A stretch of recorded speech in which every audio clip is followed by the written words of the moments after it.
안녕하세요. 저는 30살 이혼녀입니다. 여러분들은 혹시 가방끈 길이에 대해 어떻게 생각하시나요?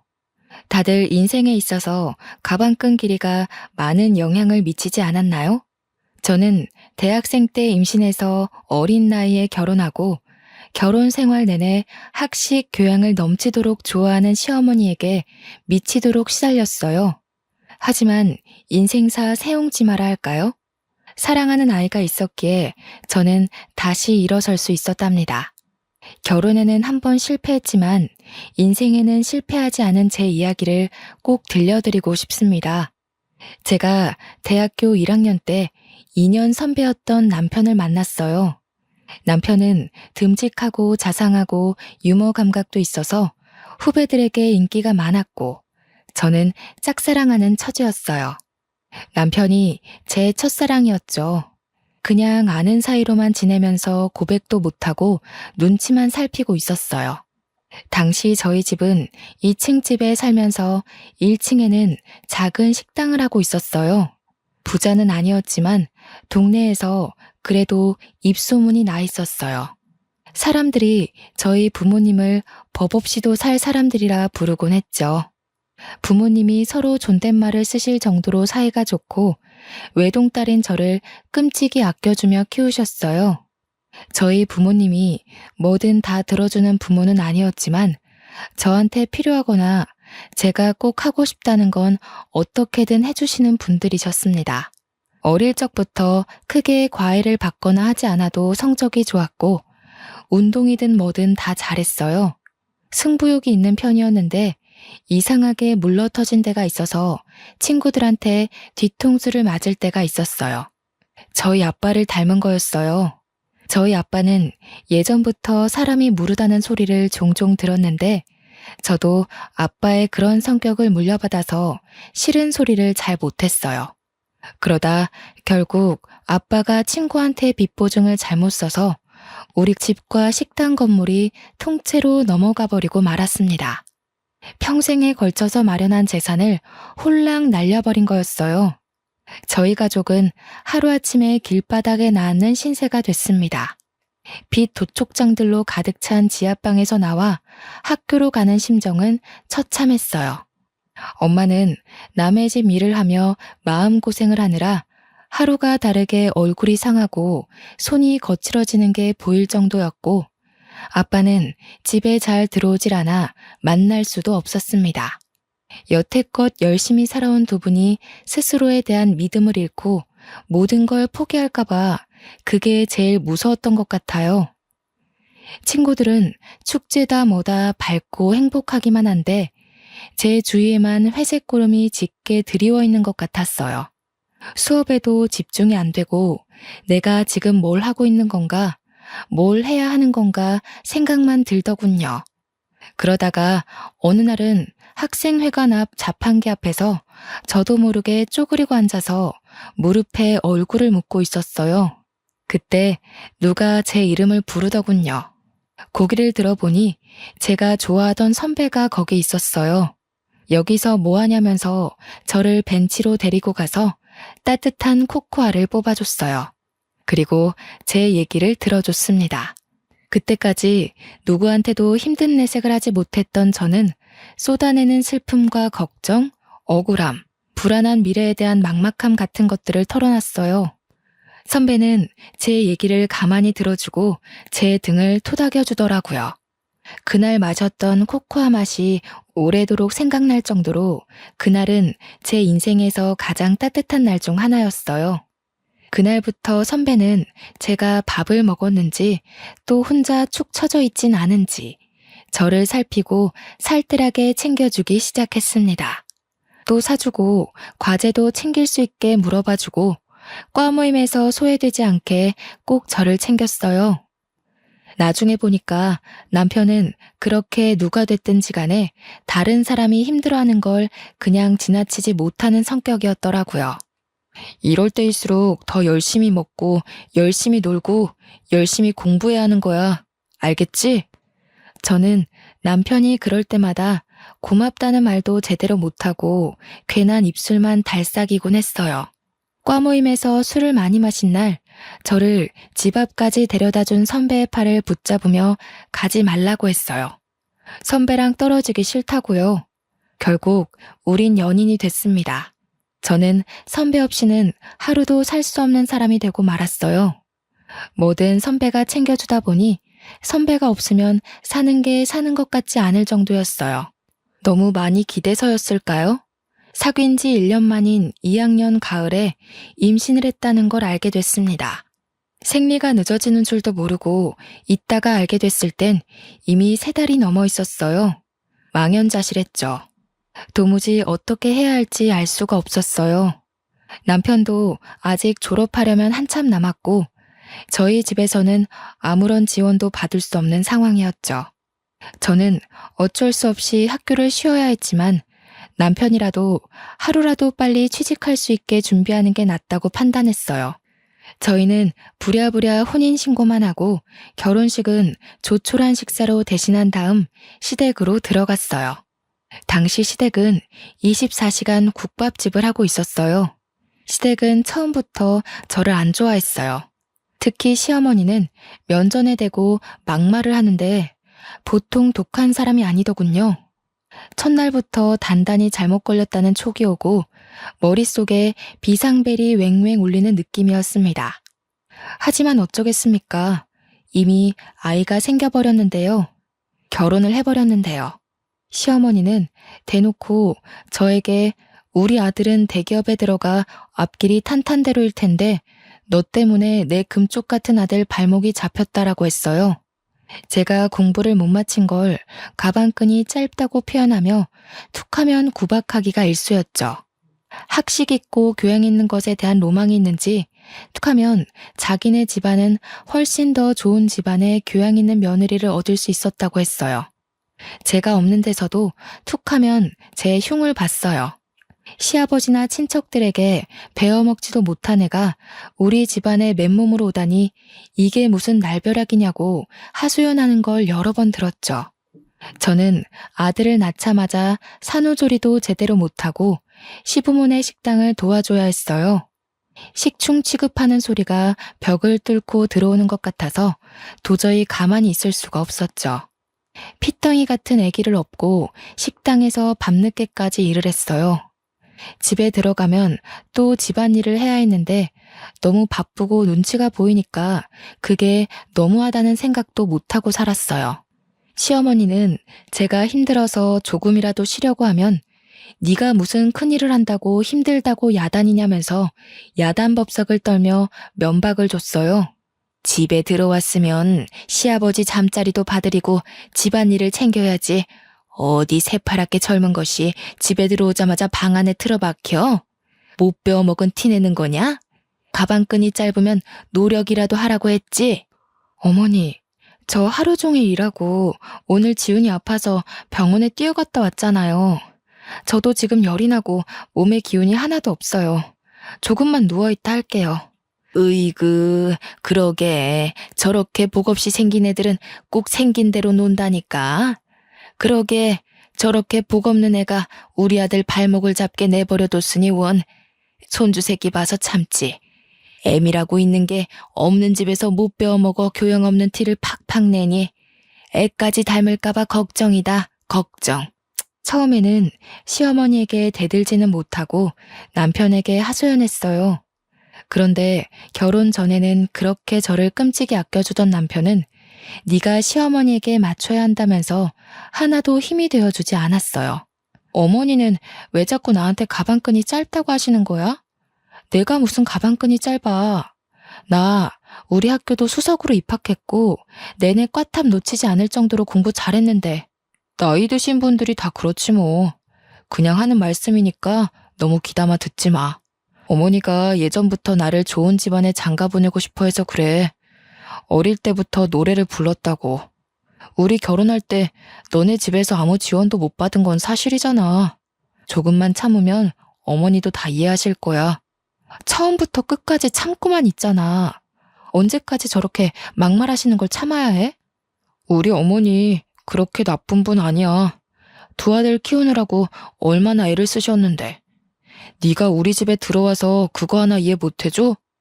가진 거 없이 결혼한 우리 탓이라고 생각해야지 뭐. 애를 나 혼자 만든 건 아니고 내가 학교도 못 마치고 결혼한 게 내 탓만은 아니잖아. 아기 가지고 결혼한 게 무슨 죽을 죄 지은 것도 아닌데 어머니는 무슨 나를 죄인 취급하시려는 것 같아. 아, 그러니까 조금만 참아 보라니까. 예전에는 그렇게 따지는 성격 아니었잖아. 어른들 하시는 말에 왜 그렇게 말이 많아? 나 취직 준비하느라 스트레스 많이 받는 거 몰라? 취직 준비한다고 늦게 들어와서 식당 일도 안 도와주고 애도 하나도 안 보잖아. 아까 말했듯이 애를 나 혼자 만든 것도 아닌데 내가 왜 전부 다 뒤집어 써야 하는데? 뒤집어 씌운다니 무슨 말을 그렇게 해? 얘가 진짜 갈수록 말 조심해.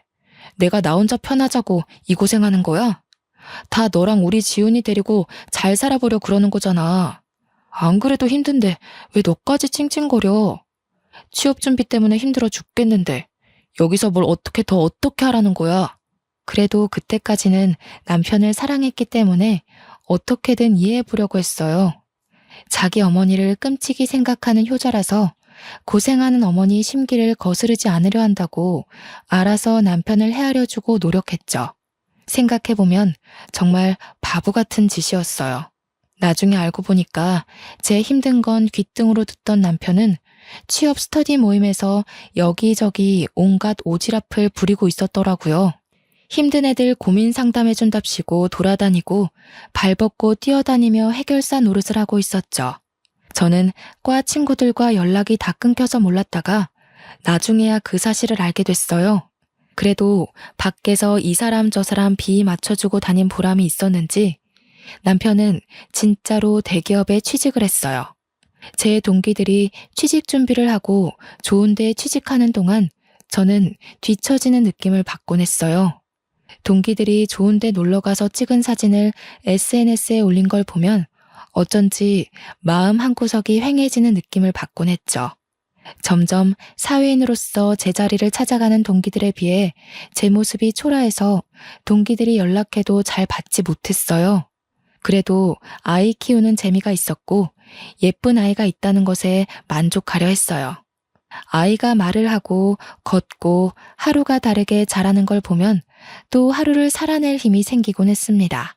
지금 생각하면 저는 어릴 때부터 커리어우먼이 꿈이었는데 왜 그런 소박한 현실에 만족하고 구박대기 노릇을 감내했는지 알 수가 없어요.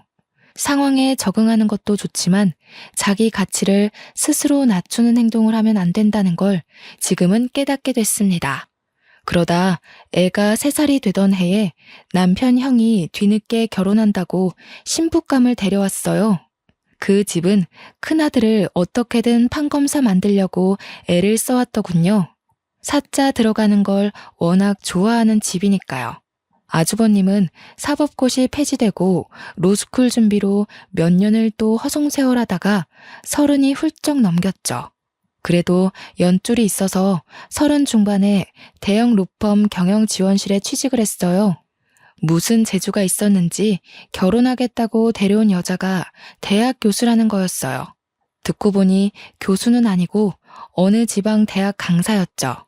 그래도 젊은 여자가 박사 학위까지 있는 데다 대학에서 강의까지 한다니 교양 학식 좋아하는 시어머니 입이 다 찢어졌습니다. 며느리가 될 사람 직업뿐 아니라 집안도 금융정보회사를 소유하고 있는 엄청난 부자라고 그렇게 좋아하는 거였죠. 예비 형님이 강의한다는 대학이나 그 집안이 운영한다는 금융회사나 저는 들어본 적도 없는 데였지만 그게 무슨 상관이겠습니까? 그렇게 돈돈거리는 집안이니 아주버님이 그런 집안 여자랑 결혼하는 게 어떻게 보면 당연한 일이었죠. 그 집안은 처음부터 돈을 아주 물쓰듯 쓰더군요. 한 번은 형님이 그냥 우리 집에 다녀왔는데 시어머니가 지나가는 말로 김치 냉장고가 오래됐다고 한 적이 있어요. 그랬더니 다음 날로 새 김치 냉장고가 배달되는 게 아니겠어요? 부자는 다르긴 다르구나 하면서도 참 씁쓸하더라고요. 그놈의 돈이 뭔지. 시어머니는 대놓고 큰며느리만 보면 뭐가 필요하다, 뭘 새로 사야 한다고 늘어놓았어요. 그리고 큰 며느리의 씀씀이에 비교해 저를 더욱 가차없이 깎아내렸습니다. 역시 대학에서 강의하는 사람은 다르다니까. 우리 큰 며느리는 하고 다니는 것부터 말투까지 어쩜 저렇게 귀티가 나는지. 이번에 큰애가 바꿔준 소파가 이게 글쎄 이태리제 가죽이래요. 우리 큰아들이 판검사는 못 됐어도 와이프 복은 있지 뭐냐. 내가 큰 며느리만 보면 콧노래가 절로 나온다니까. 어머니 얼굴이 요즘 활짝 피셨네요. 그에 비해 작은 아들은 에휴, 도대체 좋은 대학 보내서 좋은 데 취직시키면 뭐하냐? 저런 여자랑 사는데. 죽 써서 개 줬지 뭐. 너 이태리제 가죽 만져봤어? 네 형님 덕에 여기 앉아볼 수 있는 걸 행운으로 생각해라. 저는 거기 앉을 시간도 없어요. 큰애는 이렇게 집안에 도움이 되는데 너는 도대체가 집에서 하는 게 뭐냐? 시집 올 때 땡전 한 푼 없이 왔으면서 제대로 하는 것도 하나도 없고 가방끈이 짧아서 그런가 염치 없는 것도 집안 내력인지. 애 키우는 게 힘들잖아요.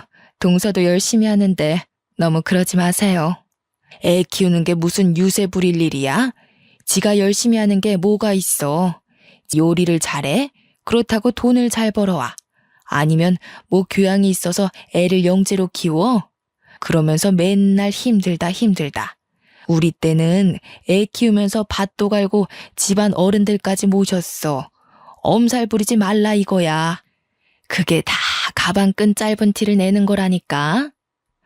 어머니, 제가 무슨 가방끈이 짧다 그러세요. 오빠랑 똑같은 대학에 제가 성적도 훨씬 더 잘 나왔는데. 성적 잘 나오면 뭐해? 네가 지금 그 잘난 성적 가지고 할 수 있는 게 뭐가 있어? 성적 잘 나와서 애를 잘 키워? 식당 일을 잘해서 장사가 잘 되게 해. 나가서 땡전 한 푼 벌어올 수 있어?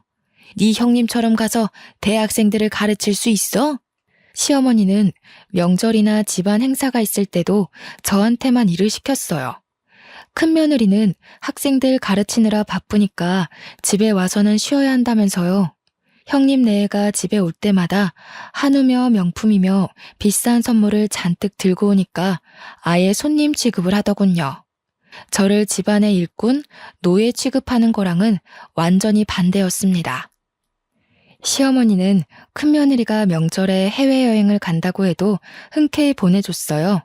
해외여행 다녀오면서 명품 선물을 사왔기 때문에 오히려 여행 가는 걸 반겨하는 눈치였어요. 하루 종일 식당에서 일하면서 애까지 보느라 음식 냄새 배고 김치 국물 묻은 옷을 입고 다니는 제 모습에 비해 형님은 명품으로 휘감고 다녔죠. 시어머니는 그걸 또 비교해서 저를 깔아뭉갰습니다. 너는 네 형님 좀 보고 배워라. 저 스카프 좀 한번 봐. 하기는 저렇게 우아한 거는 아무나 소화할 수도 없지. 너는 어떻게 된 애가 나이가 5살 많은 큰애보다 늙어 보이고 후줄근해하냐? 에그 젊은 애가. 너도 거울 좀 보고 좀 꾸미고 다니고 그래라. 남들 보기 창피하지도 않니? 우리 형우가 밖에 나가서 너 때문에 창피하면 어쩌려고. 채통이라는 것도 모르니? 하기는 품이라는 걸 배워본 적이 없을 테니. 어머니, 제가 꾸밀 시간이 어디 있어요? 하루가 36시간이라도 모자란 사람이 저예요. 그리고 저번에 제가 5만 원짜리 윗돌이 하나 사왔다고 며칠 동안 뭐라고 그러셨잖아요. 옷도 못 사고 미용실 갈 시간조차 없는데 제가 무슨 재주로 꾸미고 다녀요. 저라고 뭐 안 꾸미고 싶어서 안 꾸미는 줄 아세요? 친구들 예쁘게 하고 좋은 데 놀러 가는 거 보면 저라고 안 부러운 줄 아세요? 저 말하는 꼬락서니 하고는 어디다 대고 버르장머리 없이 말대답이야? 한시라도 못 배운 티를 안 내면 곧불이 나지. 그럴 때마다 분통이 터져서 견딜 수가 없었고 마음 같아선 다 뒤집어 엎고 싶었지만 어린 아들에게 안 좋은 영향이 갈 것 같아 매번 끝까지 가지는 못했어요. 결혼할 때 아무것도 못 들고 온 내 죄다 하고 생각하려고 했죠. 지금 생각하면 제가 참 순진하고 바보 같았죠. 그저 좋게 생각하려고 애를 쓰니 상황이 점점 더 악화되는 거였어요.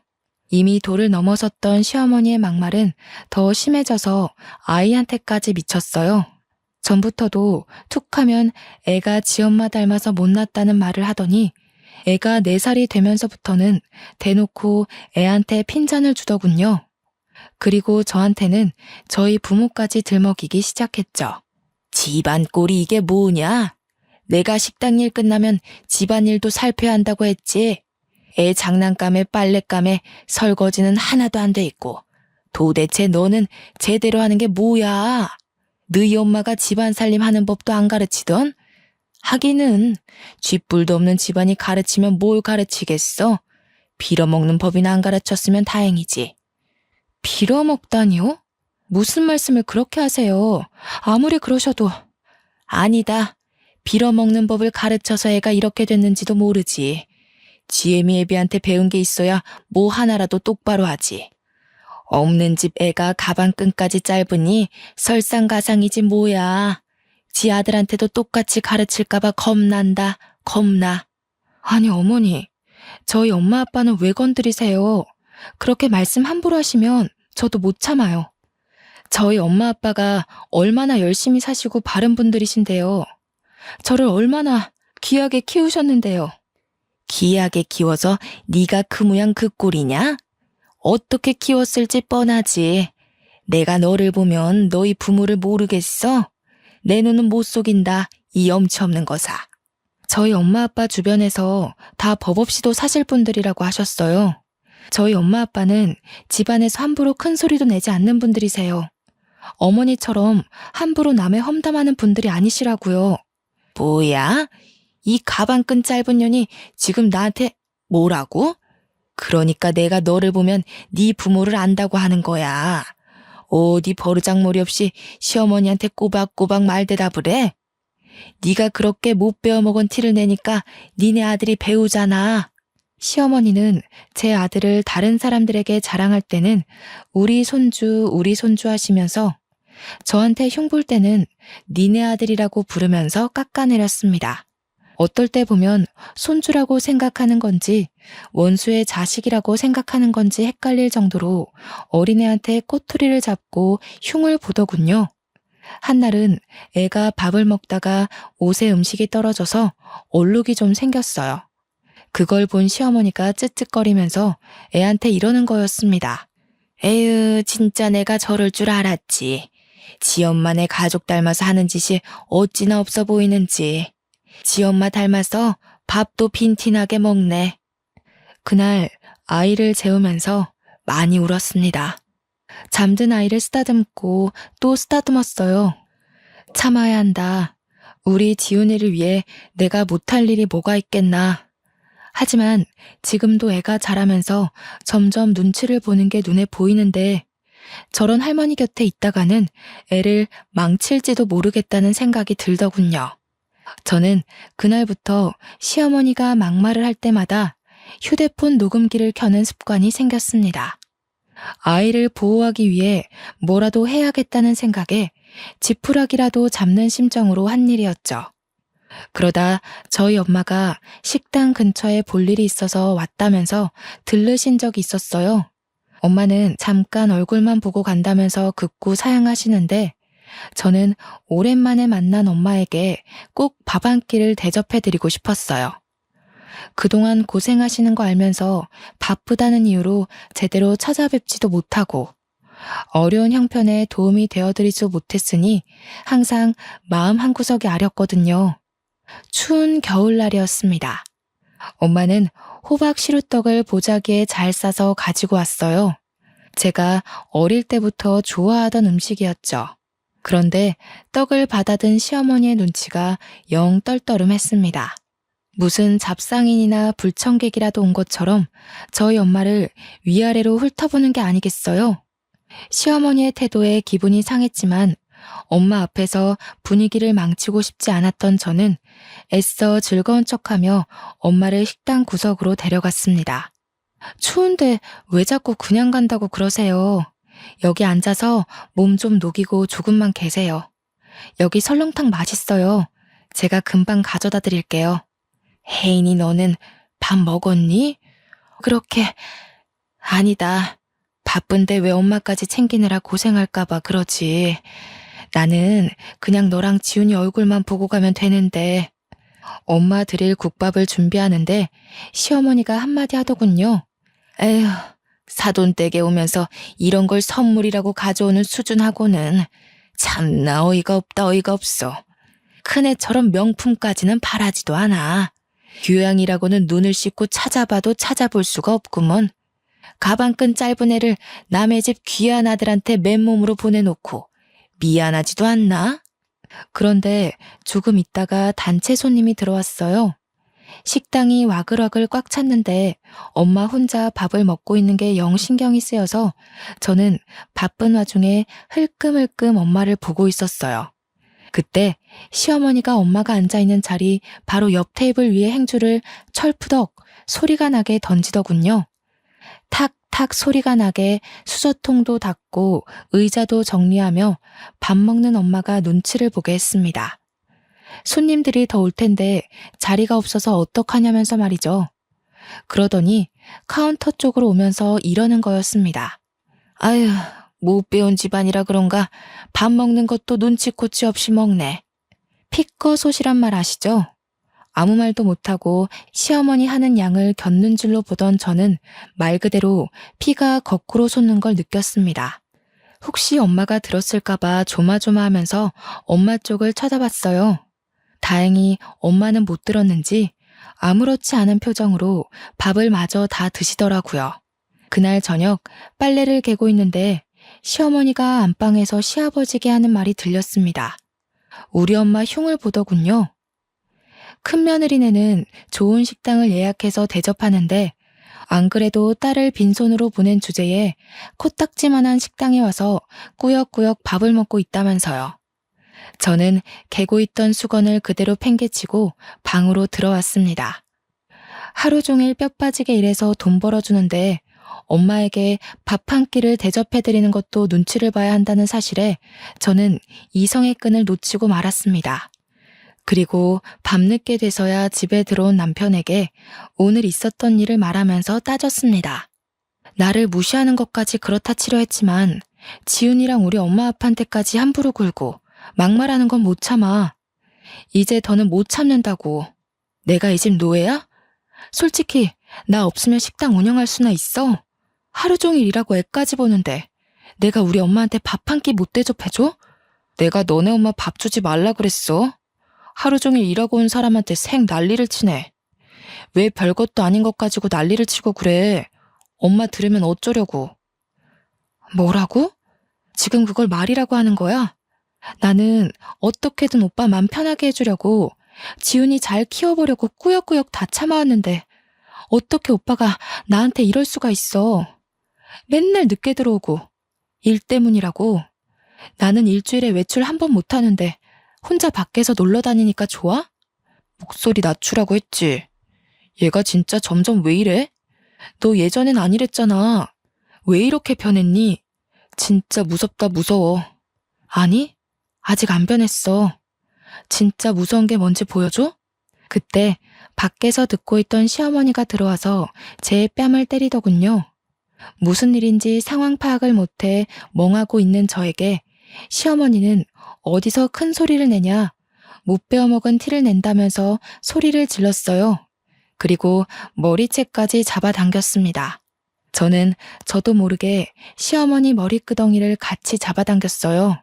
제가 무슨 일을 하고 있는지조차 모를 정도로 화가 나 있었어요. 그날 밤을 뜬 눈으로 지새운 저는 아침 일찍 짐을 챙겨 그 집에서 나왔습니다. 아들에게 한마디도 못하고 나오는 것이 걸렸지만 아들 얼굴을 보면 도저히 발이 떨어지지 않을 것 같았어요. 그 길로 저는 신림동 고시촌으로 들어갔습니다. 엄마 아빠가 보고 싶었지만 친정에 가면 두 분이 슬퍼하실까봐 도저히 갈 수가 없었어요. 고시원을 얻어 짐을 풀고 대학 때부터 고민만 하다 제대로 시작하지 못한 행정고시 공부하기 시작했어요. 아이를 낳은 뒤에도 미련을 못 버리고 있었기에 일사천리로 준비해 공부에 돌입할 수 있었습니다. 남들은 학생 때부터 죽어라 해도 어려운 공부를 몇 년 공백 끝에 시작하는 건 결코 쉽지 않은 일이었어요.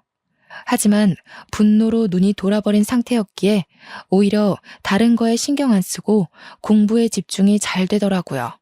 그때가 저희 부모님이 어렵게 빚을 갚고 돈을 모아 신림동에서 작은 식당을 다시 열었을 때였어요.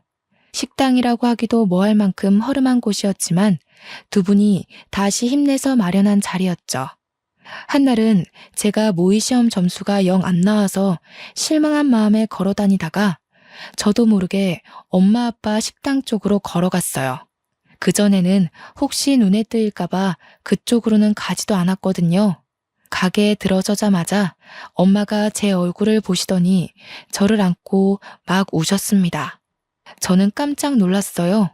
엄마가 하는 말이 엄마 아빠가 못나서 네가 공부도 제대로 못 마치고 시댁에서 구박받고 산다는 거였어요. 저는 아니라고, 내가 악이 가져서 그런 거라고, 내가 실수해서 그런 건데 왜 엄마가 미안해 하냐면서 엄마랑 붙잡고 같이 울었어요. 그리고 그 집에서 나와 다시 공부 시작했다고 엄마에게 털어놨죠. 엄마는 깜짝 놀라더라고요. 그래도 그 집으로 다시 들어가라는 말은 절대 안 하셔요.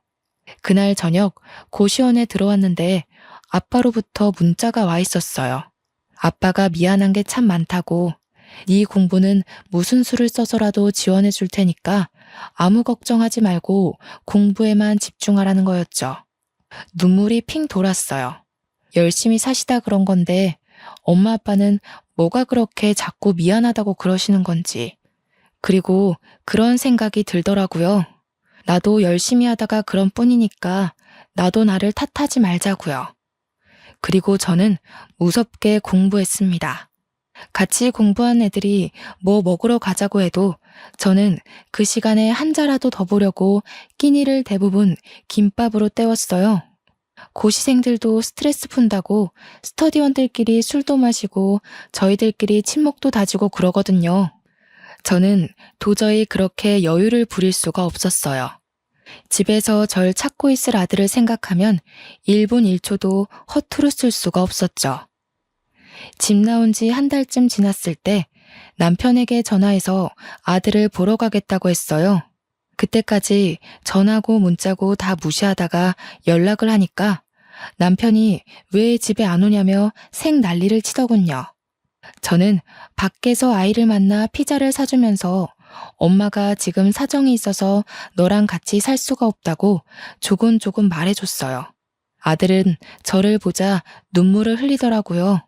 그 어린 것이 소리도 못 내고 우는데 얼마나 가슴이 아프던지요. 지훈아, 엄마가 미안해. 정말 미안해. 엄마가 정말 열심히 해서 꼭 성공해서 지훈이 데리러 올게. 알았지? 약속. 이해하기 힘들었을 텐데 착한 아들은 그래도 고개를 끄덕여줬습니다. 그 뒤로 2주에 한 번씩 주말에만 아들을 만났어요.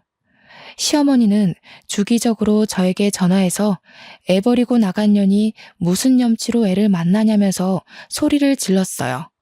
애가 너 닮아서 못 배운 티 나는 집만 골라서 한다느니, 애가 보면 볼수록 덜 떨어졌느니 하면서 아이 욕도 하고요. 애한테까지 인신공격하는 시어머니의 말을 저는 모조리 녹음해뒀습니다. 시어머니한테 구박받고 있을 아이를 생각하면 당장이라도 그 집에서 빼오고 싶었지만 지금으로선 내가 성공하는 것밖에는 방법이 없다는 걸 인정해야 했습니다. 정말 죽었다 생각하고 공부한 것 같아요. 그렇게 공부한 지 2년째 되던 해 결국 행정고시 재경직에 합격했습니다. 주변에서도 그렇게 빨리 합격하는 사람 처음 봤다면서 깜짝 놀라더군요. 공부를 늦게 시작했어도 빨리 합격했기 때문에 공무원으로 그렇게까지 늦은 나이가 아니었죠. 좋은 일이 하나 더 있었어요. 제가 공부한 지 1년쯤 지났을 때 아빠가 보증을 서줬던 친구가 돌아왔어요. 아빠의 절친이었던 그분은 자기를 늘 미안했다면서 사과를 하셨어요. 막혀있던 돈이 들어왔다며 아빠가 손해본 돈보다 더 많은 돈으로 갚아줬어요. 엄마 아빠는 그 허름한 건물에서 나와 훨씬 크고 좋은 건물에 돈가스 뷔페를 크게 열었습니다. 망하기 전보다도 훨씬 더 좋은 자리였고 장사도 잘 됐어요. 1년 만에 매출이 크게 올라서 제가 아들과 살기 위해 알아본 집 전세금도 엄마 아빠가 대주셨죠. 이제 임용만 기다리면 됐고 탄탄대로인 것 같았지만 한 가지 걱정거리가 있었어요. 시댁에서 아이를 순순히 내줄 리가 없었으니까요. 하지만 저는 무슨 일이 있어도 제 아들을 그 집에 그냥 두지 않으리라 다짐했고 사활을 걸기로 했습니다. 처음에는 남편을 만나 좋게 이야기를 풀어보려고 했습니다. 그런데 남편은 애 이야기는 안 하고 자꾸 딴소리만 하는 거였어요. 네가 이렇게 빨리 시험에 붙을지 누가 알았겠어. 내가 네 가치를 몰라봤던 것 같아. 그래도 네가 있을 때가 좋았어. 내가 너한테 참 잘 못해줬지. 지금 생각해보면 내가 좀 너무했던 것 같아. 우리 대학 때 참 좋았잖아. 둘이 같이 있으면 무서울 것도 없고 행복했는데. 그러면서 은근슬쩍 집에 안 돌아오냐고 저를 떠보더군요. 내가 미쳤다고 그 집에 들어가냐는 말을 삼키고 저는 남편을 따라 시댁으로 갔습니다. 아이가 어떻게 지내고 있는지 제 눈으로 확인해야 했어요. 그런데 평소라면 불을 환히 밝혀놨을 국밥집이 웬일인지 불이 꺼져 있는 게 아니겠어요? 시댁에 들어서니 시어머니는 없고 초상난 집처럼 휑한 게 무슨 일이 있는 게 분명해 보였어요. 그리고 저는 보고 말았습니다. 거실 테이블에 있는 주택담보대출 서류를요. 저는 서류를 들고 남편을 추궁했어요. 이게 대체 어떻게 된 일이냐고 물었더니 남편은 순순히 털어놨습니다. 형수네 집안에서 진짜 좋은 투자처를 알고 있다면서 돈을 몇 배로 불려줄 테니 믿고 투자하라고 대출 받으라고 종용했다는 거였어요. 아무리 그래도 그렇지 어떻게 집이랑 가게를 다 담보 잡힐 수가. 우리 집 망하는 거 보고도 그래? 집이 다 넘어가면 우리 지훈이는 어떻게 될지 생각 안 해? 이렇게 될 줄 알았나. 형수네 아버님이랑 형님이 지금 무조건 기회를 잡아야 한다고 막 밀어붙이는데 어떻게 해. 우리 엄마가 그 집 사람들 하는 말이라면 껌뻑 죽는 거 알잖아. 그 집처럼 돈 펑펑 쓰고 살게 될 줄 알았지 뭐. 근데 알고 보니까 그 집안, 그 집 사람들 다 말을 말아야지. 무슨 말이야? 왜 말을 하다 말아? 그러게, 내가 전부터 그랬잖아. 돈이라는 건 정직한 거라고. 공짜로 돈 벌어준다는 사람들은 의심부터 해야 한다고 했잖아. 그 집 사람들 처음부터 좀 이상했어. 왜 순진무구하게 그 사람들 말을 다 믿고 그래? 아, 그러게 말이다. 네 말을 들었어야 하는데. 그 집 사람들 지금 주식 조작으로 잡혀갔어. 형수님 아버지랑 다. 뭐라고? 내가 하는 말은 귓등으로 듣더니 꼴 좋다. 이제 어쩔 거야? 모르겠어. 나도 모르겠어, 혜인아. 우리 이혼 다시 생각하면 안 될까? 지금 형이랑 형수도 이혼하는 판에 나까지 이혼하면. 집에 돌아가서 TV를 틀어보니 뉴스에서 형님네 집안에서 운영한다던 금융정보회사 이야기가 나오고 있더군요. 그 집 가족들 다 줄줄이 구속됐다는 거였어요. 그때가 또 한창 모 연예인의 박사학위 논문 표절 사건으로 떠들썩할 때였어요. 그런데 전문대 강사도 박사학위 논문 표절이라는 제목의 뉴스에 나오는 실루엣과 대학 이름이 어디서 많이 보던 거였어요. 저는 형님이 강의한다던 학교 홈페이지에 들어가 봤습니다. 거기엔 디자인과 땡땡땡 강사 박사학위 취소 건에 대해 사과드립니다. 라는 제목의 게시물이 맨 위에 올라와 있었죠. 형님의 박사학위 논문이 표절률 85%로 취소된 거였죠. 학위 논문뿐 아니라 석사 논문까지 표절한 거였더군요. 시댁이 그렇게 좋아하던 교양과 학식, 그리고 돈까지 모두 사기였던 것입니다. 저는 더욱이 빨리 아이를 데려와야 한다는 생각에 마음이 급해졌습니다. 얼마 뒤 소송 준비가 끝났을 때 시어머니가 저희 엄마 아빠 식당에 찾아왔습니다. 무슨 바람이 불었는지 사기꾼 며느리한테서 받은 명품 스카프를 두르고 와서는 가게를 구석구석 살피더군요. 제법이구만. 못 배운 집이 가게 좀 크게 내봤자지. 어디 밥이나 좀 내와봐라. 얼마나 잘하는지 보자. 저는 시어머니란 인간은 꼴도 보기 싫고 말도 섞기 싫었었지만 아이 문제를 해결해야 했기에 침착하게 대꾸했어요. 여기는 밥을 갖다 드리는 데가 아니라 직접 떠서 드시는 데예요. 조금 있다 올 테니 식사하고 계세요. 군뱅이도 구르는 재주가 있다더니 쟤까지 꽤 그래도 용 빼는 재주가 있었나 보지? 행정고시인지 뭔지 그거 합격하면 월급이 얼마나 되는지는 모르지만 말이다. 잘난 체 하지 말라 이거야. 애새끼 버리고 간 년이 잘 되면 얼마나 잘 되겠냐만. 내가 지훈이를 봐서라도 이제라도 용서를 빌면 용서해주마. 애한테는 그래도 엄마가 있어야지. 어머니한테 용서 빌릴 한 적 없어요. 이상한 소리 마시고 식사 안 하실 거면 나가세요. 저 말하는 꼬락서니 하고는 네가 그러니까 본데 없는 년이라는 거야. 니까짓게 시험 좀 붙었다고 근본이 달라지는 줄 알아? 좋은 말로 할 때 저는 시어머니 말을 무시하고 가버렸어요. 제가 변호사와 통화한 뒤 나가보니 홀이 난장판이 돼 있더군요. 시어머니가 밥을 안 떠준다면서 직원들에게 삿대질을 하고 머리채까지 잡은 거였어요. 정말 황당하기가 이를 데가 없었어요. 행패를 부리는 것도 정도가 있지. 시어머니는 그래도 분이 안 풀렸는지 고래고래 소리를 지르고 있었어요. 손님들은 물론 주방 직원들까지 나와서 미친 여자가 하는 꼴을 구경하고 있었죠. 아니, 어디서 서빙이나 하는 것들이. 밥을 가져오라면 가져올 것이지. 내가 너같이 천한 것들한테까지 무시당할 줄 알아? 당장 무릎 꿇고 사과해. 사과 안 해? 저는 주방으로 들어가 양동이에 물을 받아가지고 나왔습니다. 그때까지도 소리를 지르고 있는 시어머니에게 다가가 물을 냅다 뿌려버렸어요. 시어머니는 물에 빠진 생쥐꼴이 되어서도 악을 바락바락 쓰는데 진짜 악귀가 따로 없더군요. 가방끈 짧은 년이 내 아들한테 들러붙을 때부터 알아봤어야 했어. 우리 집안 말아먹은 것까지 모자라서 나를 무시해? 어휴 분해. 내가 오늘 이 집안 아장 내버리지 그냥 갈 줄 알아? 교양 그렇게 좋아하시더니 사기꾼 집안한테 당하고도 아직도 정신 못 차리셨어요? 어디서 뺨 맞고 여기 와서 화풀이세요. 사과는 어머니가 저희 직원들한테 하셔야죠. 진짜 교양 없이 왜 이러세요? 그리고 제가 여태 알면서도 가만히 있었는데 가방끈 짧은 건 어머니 아니에요? 중학교 때 퇴학당해서 초졸이시라면서요. 학벌 콤플렉스 때문에 교양 하시는 걸 알겠는데 사기꾼은 조심하셔야죠. 뭐야?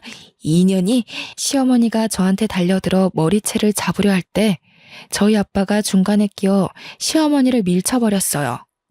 이 여자가 진짜 미쳤나? 남의 집 귀한 딸한테 감히 뭐가 어쩌고 어째? 어디서 무식하게 남의 집 영업장에서 소리를 지르고 남의 귀한 식구들한테 행패를 부려?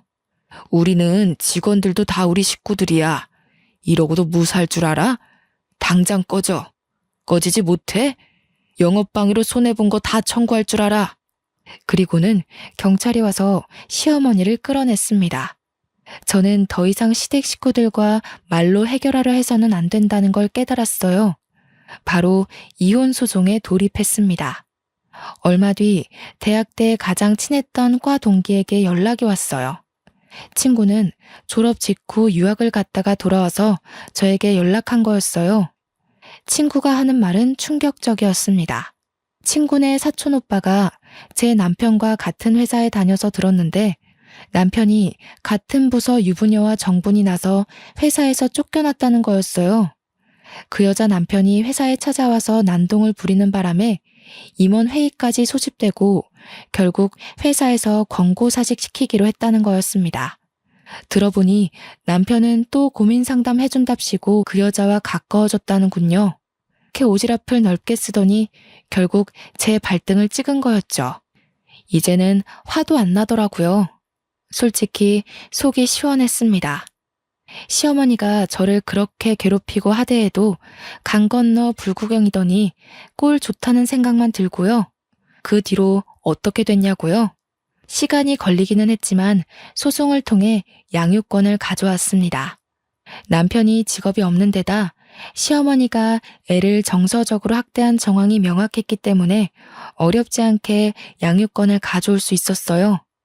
그 인간이 빈털털이라 양육비는 얼마 못 받았지만 제가 그 집 식당에서 하루 종일 일하며 재산 증식에 도움 준 것이 인정돼 위자료도 1억 가까이 받게 됐어요. 시댁이 돈을 잃은 건 제 탓이 아니니까요. 시댁 식구들은 남편은 물론 시아버지까지 저에게 전화해서 회유도 하고 화도 내며 돌아오라고 매달렸습니다. 제가 미쳤습니까? 콧방귀도 끼지 않았죠. 고생 끝에 낙이 온다는 게 이런 걸까요?